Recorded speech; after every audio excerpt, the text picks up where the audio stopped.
Alors on pourrait penser quand on a comme ça des grandes zones de cisaillement, quand on voit les fichiers météo qui annoncent un vent assez fort à 25 nœuds, ce sont des zones intéressantes. Ces grandes zones de cisaillement, en fait, c'est rarement le cas parce qu'elles sont toujours extrêmement perturbées. Et depuis presque 48 heures maintenant, je passe mon temps à jouer avec les orages, ce qui n'est pas forcément très drôle.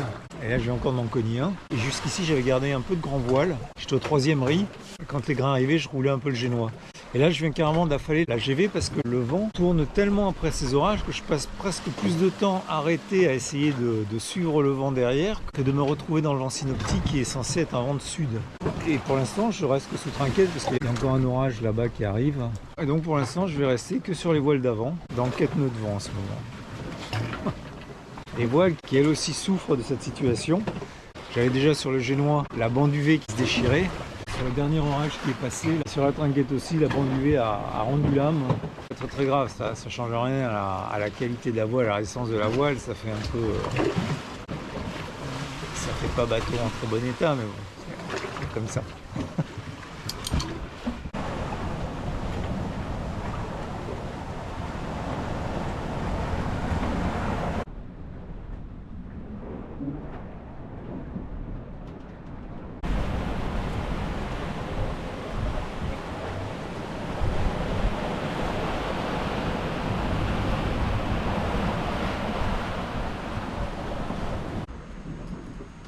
Alors voilà où je suis, le front est en train de finir son occlusion. Ce n'est pas un vrai front circulant, hein. Je connais pas les termes exacts. Généralement il y a les dépressions circulent et le front tourne et balaye autour de la dépression comme ça. Là c'était pas du tout le cas. Il y avait une dépression qui se trouvait ici et il y avait une occlusion qui se faisait sur ce front et qui est en train de finir, qui s'est faite sur 4 à 5 jours. Si on regarde l'image satellite, ma position elle est ici actuellement. Le front lui va finir par disparaître. Comme je disais, il va pas se balader. Il ne va pas se décaler, il va disparaître de lui-même en montant.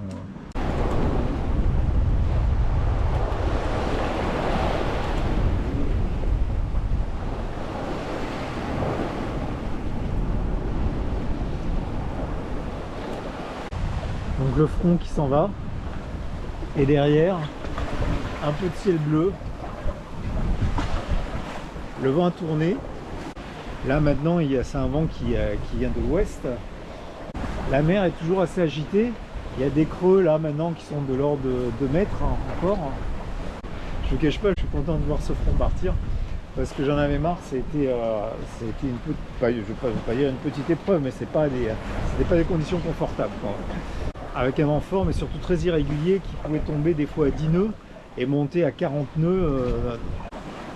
En attendant, on va préparer l'empannage. Pour ça, je vais attacher la baume.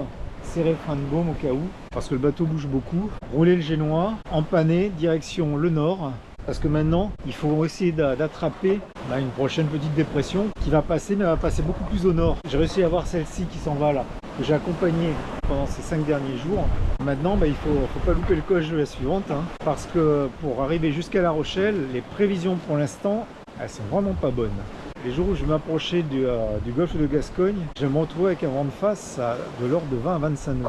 Ces prévisions-là ne m'enchantent pas du tout. Bon, allez, je m'occupe de ma voile parce que ça commence à taper là.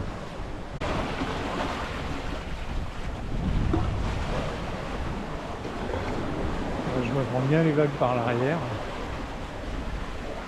C'est impeccable parce que le bateau est stable. Globalement, il n'y a pas de houle secondaire, il n'y a pas de vagues parasites. Ça, c'est agréable comme ça. Et surtout de retrouver le soleil, c'est agréable surtout. Avec une grosse mer comme ça, on n'a pas à supporter parce que la houle commence à bien s'organiser. Dans ces cas-là, ce qu'il faut faire, c'est bien s'installer, profiter du soleil qui revient avec un bouquin, et ça c'est génial. En parlant de bouquin, je vais vous faire une petite chronique littéraire parce que j'ai lu un livre qui s'appelle Les naufragés du voyageur. Je vous en parlerai un peu plus tard. 10e jour de mer depuis les Bermudes. Voici de retour dans le monde qui penche. Depuis hier, je suis au pré et il faut que je remonte au nord pour attraper la prochaine dépression qui va passer. Et la deuxième chose remarquable aujourd'hui, c'est ça, c'est la veste de Carre. Ça fait un bout de temps que je n'avais pas ressorti parce que les températures ont très sérieusement chuté. Ce qui était bizarre parce que hier après-midi, quand le soleil est revenu, c'était de l'air chaud. Et dans la nuit, ça a sérieusement baissé. Et même dans ma couchette, j'avais froid, ce qui n'était pas arrivé depuis des années presque. Alors ce qui me surprend aussi, cette couche de stratus, là, ces nuages complètement uniformes, qui n'est pas très épaisse, il y a quand même de la lumière, mais sur les images satellites, elle apparaît absolument pas. Alors moi j'utilise Windy pour visualiser ces images-là. Je ne sais pas quelles sont les sources. Apparemment c'est pas de la lumière visible, parce que la lumière visible, elle est là, du gris. Alors que sur les images, absolument rien. Il y a différentes couches. Il y a l'infrarouge, le visible, ce qu'ils appellent le visible, mais qui ne correspond pas vraiment à ça. Et le bleu, je ne sais pas ce que c'est ça. Ces nuages-là, je devais croire à Internet, ils sont pas là. Hein. Bon, je vous parle un peu de ce qui va suivre maintenant. Ce qui est prévu dans les jours à venir, c'est qu'une nouvelle dépression va arriver. Et en fait, je retrouve le chemin classique des dépressions, qui est un peu plus au nord que ce à quoi je me serais attendu. Et pour les 5 à 6 jours qui viennent, je devrais avoir du vent qui va me permettre de progresser vers la France. En ce qui concerne l'arrivée, alors là on est déjà à 15 jours. Donc à prendre avec un peu de recul bien sûr. Aucun modèle est vraiment satisfaisant sur les conditions météo à l'arrivée. Ce serait, semble-t-il, du vent fort de face. Alors quand j'ai du vent fort, c'est 25 nœuds au près. Donc je commence à envisager un plan B, des plans B, qui pourraient être soit descendre sur la Corogne, soit alors remonter sur l'Irlande. Pour l'instant, ce sont des choses que je regarde. Aucune décision est prise parce que bon, on va laisser les sorciers de la météo nous concocter quelque chose. Et d'ici là, on avisera.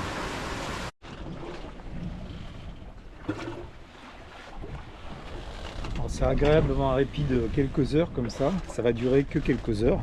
Donc c'est pour ça que j'en profite. Alors dans ce cas-là, quand j'ai ces conditions-là, que l'eau est calme, qu'il n'y a pas beaucoup de vent, c'est l'occasion de faire de l'eau potable.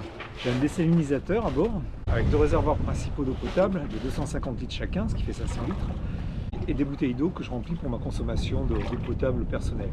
Pas assez d'eau potable en bouteille pour faire toute la traversée sur une période de 20 jours. Je n'ai que 12 ou 13 jours d'eau potable en bouteille en stock.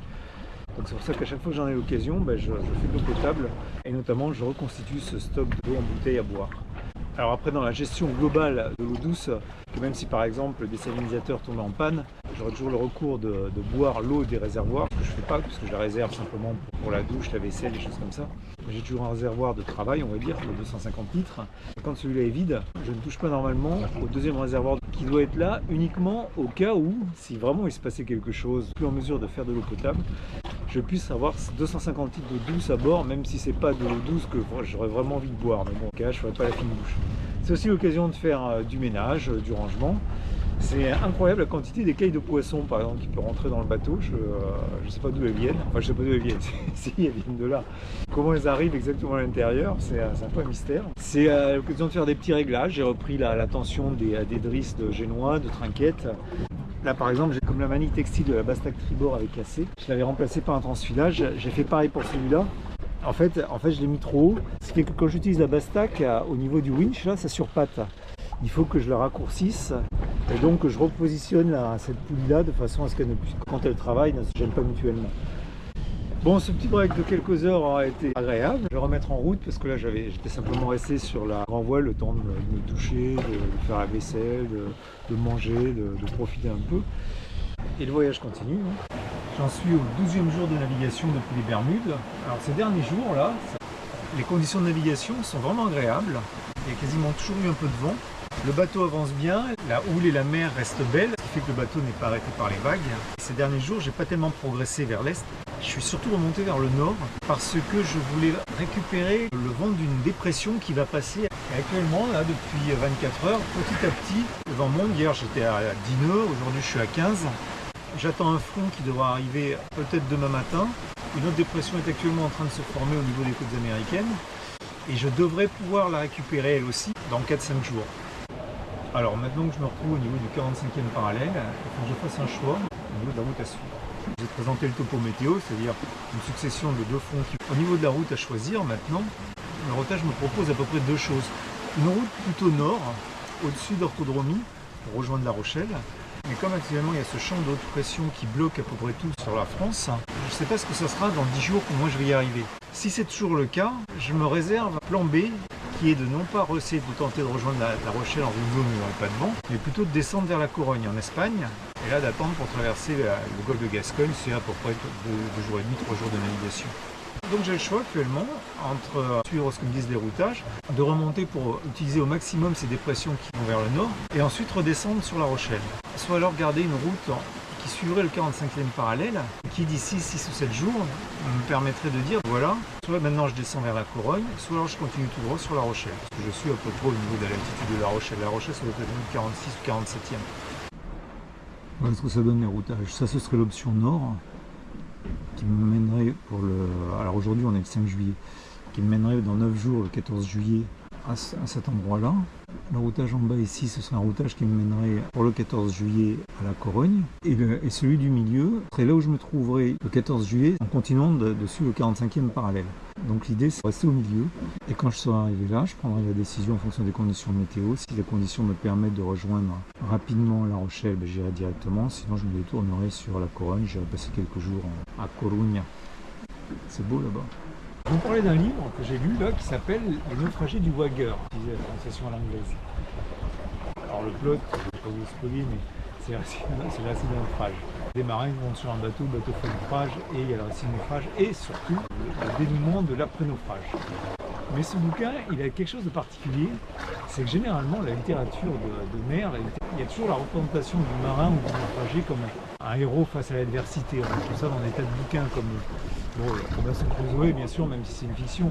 Et même dans la littérature maritime en règle générale, le marin est toujours présenté sous un côté très positif, très héroïque, sous un côté grandissant.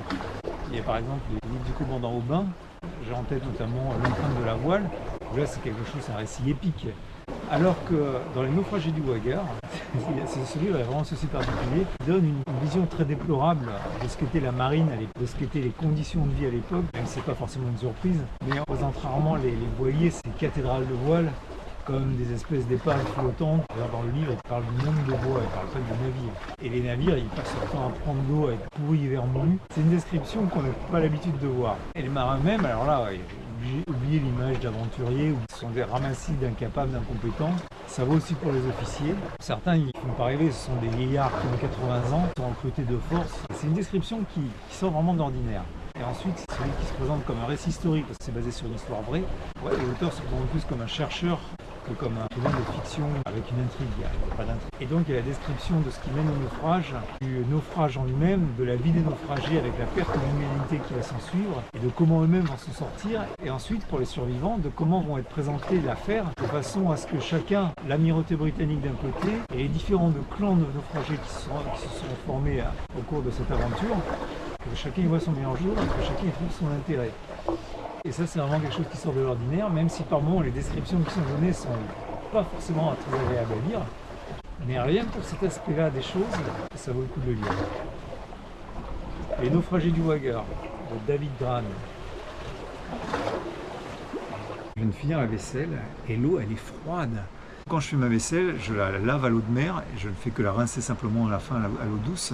J'avais les mains engourdies. Et même l'eau douce, elle commence à se refroidir parce que les réservoirs sont des réservoirs en aluminium qui sont directement en contact avec l'eau de mer, qui donc refroidit l'eau aussi. C'est là que je me rends compte que je suis bien remonté dans le nord. Là. Donc voici actuellement où je suis. Le front que j'attends, c'est celui qui va se former derrière. Donc si on avance un peu, moi je serai à peu près vers là, je pense. Et ici, il y a un front qui passe avec un cisaillement derrière. Et ensuite, si on avance de quelques jours, ce front va se dégager et il arrive une deuxième dépression derrière, avec là encore un deuxième front. Donc moi je serai à ce moment-là, peut-être par là, je vais me rattraper d'ici 5-6 jours. Ça va être des vents qui sont très orientés nord-sud. Et une raison à ça, c'est qu'actuellement sur toute l'Europe, il y a ce champ de haute pression qui bloque tout. C'est pour ça que j'ai quelques inquiétudes sur les derniers 300 000 pour arriver jusqu'à La Rochelle et que j'envisage de me dérouter sur la Corogne, parce que si c'est pour rester tanké dans le golfe de Gascogne pendant 5 jours, c'est pas la peine, autant les passer tranquillement en Galice, c'est plutôt agréable là-bas en plus. Donc bon, je vais avancer jusque là et à ce moment-là, je verrai la météo et je prendrai ma décision de descendre ou alors de continuer tout droit. Alors si je regarde devant, le ciel est parfaitement bleu, zéro nuage, et petit à petit commence à arriver des altocumulus, et derrière, au loin là-bas, on voit toute une zone d'instabilité, c'est le front qui arrive, avec des nuages assez cumuliformes qui s'agrègent, et qui montrent une instabilité derrière.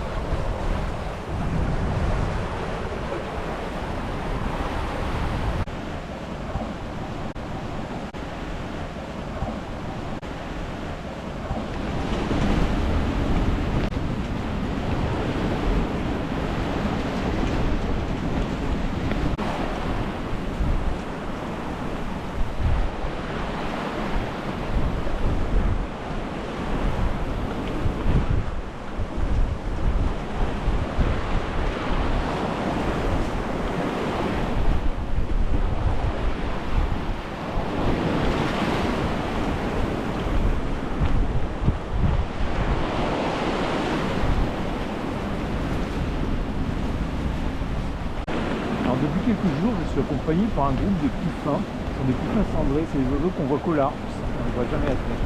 Et c'est un vrai plaisir de les regarder voler. Ce sont des oiseaux qui ont une maîtrise du vol assez peu commune, et notamment du planer qui est assez peu commune. Aujourd'hui on est le 8 juillet, ça fait 15 jours que je suis parti des Bermudes maintenant.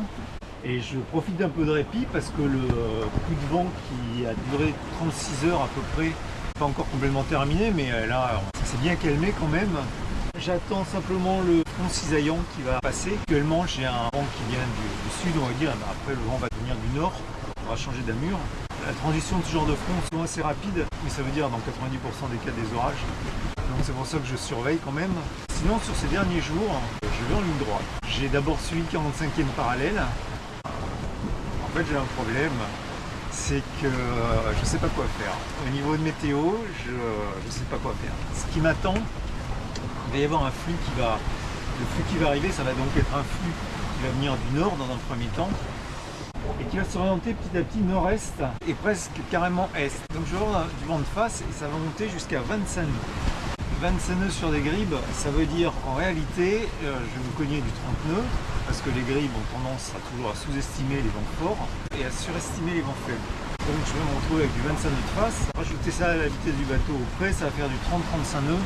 35 nœuds au près, j'ai pas envie. Alors dans un premier temps, je m'étais dit, bon, on va abattre, on descendra sur la Corogne, mais quelle que soit en fait la décision à prendre, il faudra que je passe par ce phase de près dans du vent fort. J'apprends un peu, et ça, quels que soient les modèles, quels que soient les routages proposés en montant au nord, en descendant au sud, il n'y a aucune solution qui est agréable dans ce qui vient. Et en plus de ça, au sein même du golfe de Gascogne, quelque chose d'assez compliqué avec des zones de pétole, des zones de vent contradictoires. C'est vraiment fouillis, c'est vraiment brouillon, donc je ne sais pas quoi faire. C'est pour ça que je vais en ligne droite. Et dans un premier temps, j'ai donc suivi le 45e parallèle. Maintenant, je suis sur une orthodromie directe sur La Rochelle. Ne sachant quoi décider, je choisis la route la plus courte et je ferai avec ce qu'il y a. Mais ça m'enchante pas, vraiment ça m'enchante pas de cette idée de me taper du près là pendant. Et en plus ça pourrait durer pendant 48 heures. Bon, ce sont des prévisions. Je me dis que avec un peu de chance ils sont bourrés. Mais tous les modèles concordent quand même. On pourra faire avec. Je vais voir le petit rayon de soleil qu'il y a devant, qui est assez mince mais appréciable quand on sort d'un coup de vent comme ça. Le soleil est revenu et c'est assez surprenant parce que je suis toujours tribord à mur. J'attends toujours ce cisaillement. Je dois dans le premier temps m'amener un vent du nord et ensuite tourner jusqu'à m'obliger à faire du près. Ça fait 2 jours que psychologiquement je suis en train de me préparer à cette idée de devoir me cogner du 25 nœuds de face. Donc je suis toujours préoccupé, on va dire, par cette situation. Je me suis dit que si vraiment c'était trop pénible, je me mettrais à la cape. Dans les dériveurs, ça capaille très mal. La journée a été ensoleillée. Il y a une couverture nuageuse qui avance petit à petit. Donc j'imagine que c'est la matérialisation de ce changement de direction du vent. Alors moi qui craignais de me retrouver avec 25 nœuds de face, bon en fait s'ils vont arriver. Ce ne sera pas 25 nœuds, ce sera un peu moins. Ce qui se passe ces dernières 24 heures, j'ai avancé beaucoup plus rapidement que prévu. Ce qui fait que je me retrouve en avant de ce front. Et en plus de ça, c'est encore un front occlus. Les fronts occlus, en fait, c'est pas comme les fronts froids classiques des dépressions qui s'enroulent autour de la dépression. Les fronts occlus, en fait, c'est une masse d'air froid qui passe sous une masse d'air chaud. Donc ça peut se produire sans avoir ce mouvement de déplacement classique qu'on a quand une dépression traverse toute l'Atlantique et balaye toute l'Atlantique, par exemple. Et c'est ce qui se produit entre moi qui avançais rapidement et le front derrière, dont l'occlusion, elle, se fait plus en verticalité et en latitude. Donc en attendant que cette occlusion s'avance et autorise des masses d'air de nouveau à rentrer en mouvement, eh bien je suis là, je vais attendre. Voilà. Bon, en attendant, j'ai tout affalé. C'est l'occasion de faire un peu de rangement, de faire du nettoyage dans le bateau, de faire de l'eau potable et puis de prendre des forces parce que même si c'est pas les 25 nœuds prévus que je vais avoir de face, ça va quand même être du près pendant au moins 2 jours. Donc patience, patience. Je suis surpris qu'il pleuve pas d'ailleurs. C'est reposant ces nuances de gris. Si on regarde la carte météo là, donc Quetzal est ici, avec le front froid ici, et la partie d'occlusion qu'on voit ici entre en alternance rouge et bleu là, qui est en train de se faire soulever là, et donc le vent est généré par l'anticyclone qui tourne ici. Je vais pouvoir le toucher au fur et à mesure que le front ici va continuer son occlusion.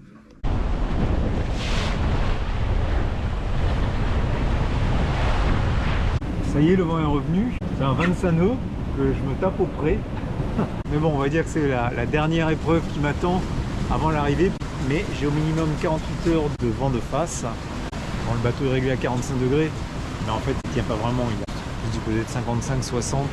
Les puffins sont toujours là. Quel que soit le temps qu'il fait, ils sont constamment en chasse. Ils ont un vol extraordinaire. Ils ne battent quasiment pas des ailes. Tout se fait en plané, à quelques, même pas centimètres, ça doit être quelques millimètres de la surface de l'eau. C'est pas la seule espèce qui se comporte comme ça, j'avais déjà remarqué. Ils suivent le bateau, et eux les puffins là, ça fait plusieurs semaines. Je sais pas si c'est toujours les mêmes. Bon, en attendant, je me suis fait une douce violence parce que honnêtement, quand j'ai vu les prévisions en voyant que j'allais me taper une 25 nœuds au près, je me suis dit allez, je laisse tomber. Soit j'abats complètement direction la Corogne, soit alors je prends la cape et j'attends que ça passe. Le problème c'est qu'un dériveur ça tient très mal la cape, donc c'est pas une super idée. Et puis en fait je me suis dit allez, là c'est simplement du vent de face. C'est pas des conditions comme des orages partout qui demandent une vigilance permanente, beaucoup de manœuvres, la réduction de toile, du renvoi de toile. Là c'est pas ça du bateau, il règle une bonne fois pour toutes sur 2 riz. 3 riz trinquettes et je le laisse avancer. Je pourrais lui mettre un peu plus de toile. Mais là, comme ça va durer plusieurs jours, il faut préserver déjà le matériel, puis il faut que je le préserve moi. Parce que mine de rien, les vagues sont maintenant de l'ordre de 1,50 m, 2 mètres, vont continuer à croître. Tout ça, il faut l'encaisser. Donc il n'y a pas besoin d'y aller comme un bourrin non plus. Et comme l'air s'est un petit peu réchauffé, j'allais dire que j'allais aller m'installer tranquillement ici à regarder la mer, parce que c'est joli à regarder. Mais en fait, il y a de la pluie qui se ramène au moment où je dis ça.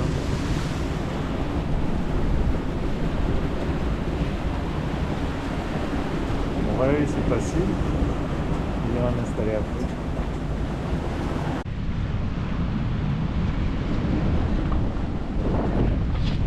Bon, même dans ces conditions-là, des fois il y a toujours un peu de maintenance à venir faire. On va essayer au pied de mât pour assurer l'axe du chariot qui fait la liaison sur la GV, qui me pose problème parce que le ressort qui est censé le bloquer est cassé. J'avais remplacé dans un premier temps par un fil d'inox avec le mouvement des vibrations. Ce fil d'inox a tendance à se desserrer, à s'élargir et ça passe à travers. Donc ce coup-ci, c'est tout bête, hein, j'ai simplement attaché l'axe avec une garcette. L'objectif c'est simplement qu'il ne sorte pas. Il y a encore quelques jours jusqu'à ce que j'arrive pour le remplacer.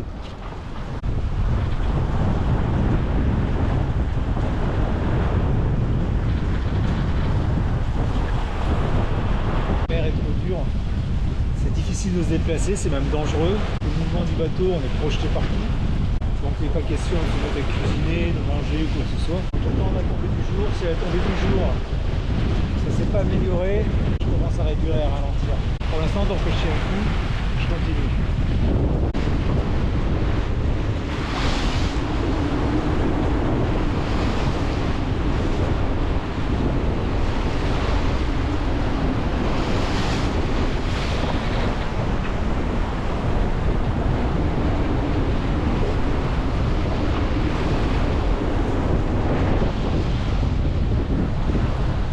À l'approche du golfe de Gascogne, voici l'accueil qui m'est réservé.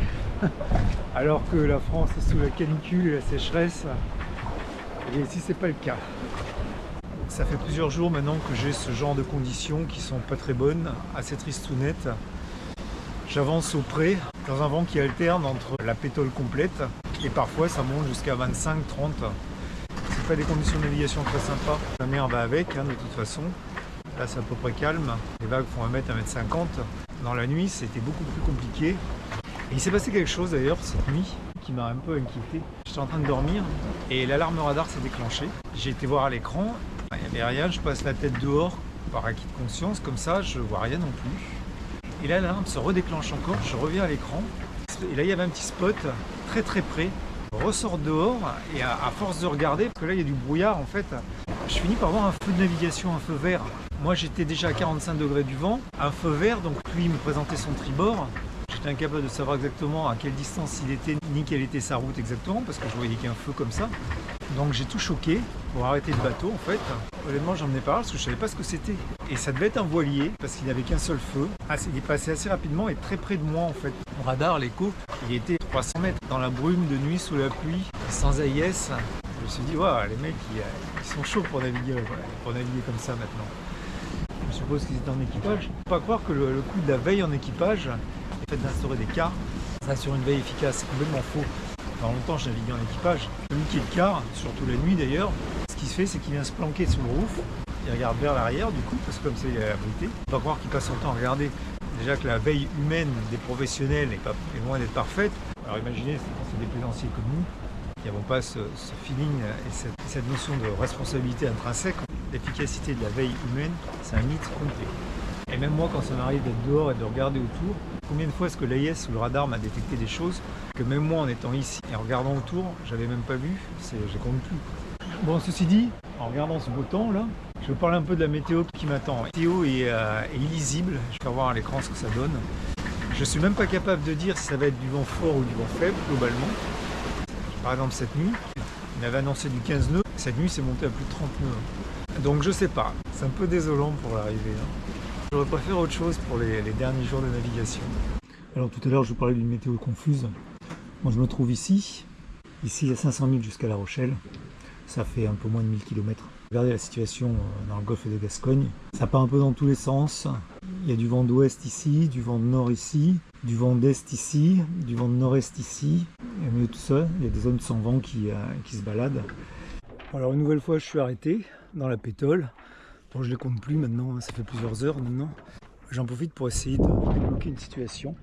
J'ai sorti tous les pare-battes de la soute parce que j'ai un problème avec le propulseur d'étrave qui marche plus et je ne sais pas pourquoi. C'est la première fois que je me suis intéressé à comment c'était câblé.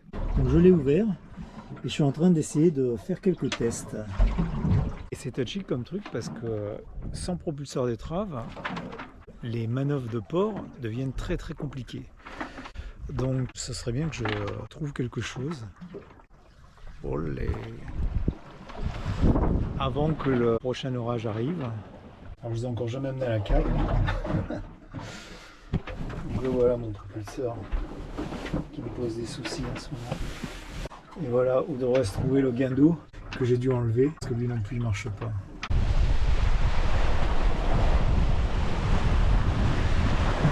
Alors je ne sais pas si je dois m'en réjouir, mais c'est grâce à cet orage qui est là que j'ai un peu de vent. Je crois que j'en suis à la 4e fois où je me fais complètement arrêter pendant plusieurs heures comme ça et que je suis obligé de dériver. C'est vrai que je regarde exactement, mais je pense que je suis à 1 jour et demi à 2 jours de navigation perdue au cours des 4 derniers jours. Je ne sais pas quel était le pire scénario possible pour arriver, à part couler bien sûr, mais c'était pas envisagé ça. Les orages se sont calmés, le vent est devenu plus régulier, mais ça ne veut pas dire que je progresse beaucoup mieux. Alors c'est un côté un peu désespérant parce que sur un bord, je vais en Galice, sur l'autre bord, je vais en Bretagne. Par contre, La Rochelle... Et si on fait un petit calcul d'ailleurs, le bateau, je le règle pour qu'il avance à 40 degrés du vent. Donc on se dit d'un bord à l'autre, 40 degrés, ça fait 80 degrés. Alors bien sûr, ça ne marche pas comme ça. Alors ça marche pas comme ça parce que déjà il y a la dérive propre au bateau. Il ne faut pas oublier que Quetzal est un dériveur. Il y a les phénomènes locaux de vent dus aux nuages, aux orages. Il y a les courants, il y a l'orientation des vagues, l'orientation de la houle. Il y a tout un tas de choses qui fait que, au lieu d'avoir mes 80 degrés d'un bord à l'autre, actuellement j'ai 120 degrés d'un bord à l'autre. Et donc ça me laisse deux options, Galice ou Bretagne. Alors tout en parlant, je viens de faire 2 virements l'un après l'autre. Parce que j'ai un nuage là, qui est en train de me faire tourner le vent, même si ce ne sont que quelques degrés de perdu, eh bien j'ai pas envie de les perdre. Donc j'étais passé bâbord à mur pendant une dizaine de minutes, je reviens tribord à mur. Là je suis en train d'atteindre la ligne entre la pointe de la Bretagne, Ouessant, et le cap Finistère en Galice. C'est la trajectoire directe qu'utilisent les cargos pour remonter vers l'Europe du Nord ou descendre vers l'Afrique. C'est-à-dire qu'en début de soirée ou cette nuit, quand je vais atteindre cette ligne, ce ne sera pas le moment de dormir. Bon, sinon, en dépit de toutes ces vicissitudes qui m'affligent depuis quelques jours, vraiment c'est difficile de progresser vers l'Est. Je me réjouis quand même de ne plus avoir tous ces orages autour. Parce que pendant 48 heures, ce n'était que des orages, des orages, des orages, des orages. Nuit et jour, l'univers était zébré d'éclairs. Alors ici, moi je me trouve ici. Il y a le flot descendant donc, de tous les cargos qui arrivent depuis le rail Ouessant. J'ai d'abord le flux descendant, parce qu'au niveau du dispositif de séparation de trafic, on vient du large, on a d'abord le rail descendant, ensuite le rail montant, et on retrouve ensuite 2 autres rails qui eux sont montants et descendants à la fois. Mais les principaux pour les plus gros et pour les tankers, c'est d'abord descendant et ensuite montant. Et je retrouve le golfe de Gascogne, ça y est. Je suis monté sur le plateau continental. Mais ça se sent depuis quelques heures maintenant, puisqu'à partir du moment où hier j'ai passé la route des cargos, j'ai beaucoup plus de trafic, de plaisance, des voiliers, des pêcheurs, d'autres petits cargos qui font du cabotage. Derrière moi, là-bas, j'ai un bateau de pêche et il est à 3000. Et je le vois très très bien au radar, ce qui n'est pas le cas de tous les bateaux, et notamment des bateaux de plaisance, comme les voiliers en plastique surtout. Mais bon, là, c'est pas le cas en haute mer. Mais toutes les petites embarcations, style Zodiac, ça, le radar les voit pas. Ce que le radar voit bien aussi, ce sont les bouées. Parce que souvent, elles sont en métal, ou elles ont des bons réflecteurs, voire même elles ont un émetteur AIS. Et d'ailleurs, on commence à voir, au sujet des discussions qui tournent autour de la navigation, de plus en plus souvent le sujet des bouées AIS virtuelles, c'est-à-dire faire une navigation qui ne serait plus physique, dans laquelle il faudrait maintenir des bouées, mais simplement avoir des marques AIS, et qui donc ne bougeraient pas, puisqu'elles n'auraient pas de résistance réelle, mais permettrait d'avoir une navigation peut-être beaucoup plus sûre et efficace. Alors après, il y a bien sûr le dilemme, est-ce qu'il faut aller complètement vers un monde virtualisé et tout digitalisé, ce qui pourrait effectivement amener de la précision et de la sécurité, mais en échange de quoi une plus grande dépendance aux structures et aux autorités qui sont en charge de la maintenir. Et voilà le pont de l'île de Ré qui s'étend là, et devant La Rochelle. Derrière moi il y a l'île de Léron qui est noyée dans la brume, avec le pertu d'Antioche, au fond l'île d'Aix qu'on voit pas non plus. J'aurais aimé vous faire une petite rétrospective avant d'arriver, mais les choses se passent pas toujours comme on veut. J'ai eu un contrôle des douanes qui a duré assez longtemps, et le bateau avançait. Donc ils sont montés à bord, c'était même pas encore au niveau du phare des baleines, et ils viennent de descendre alors qu'on approche le Lavardin qui est là. C'est-à-dire qu'ils sont restés peut-être 2 ou 3 heures à bord.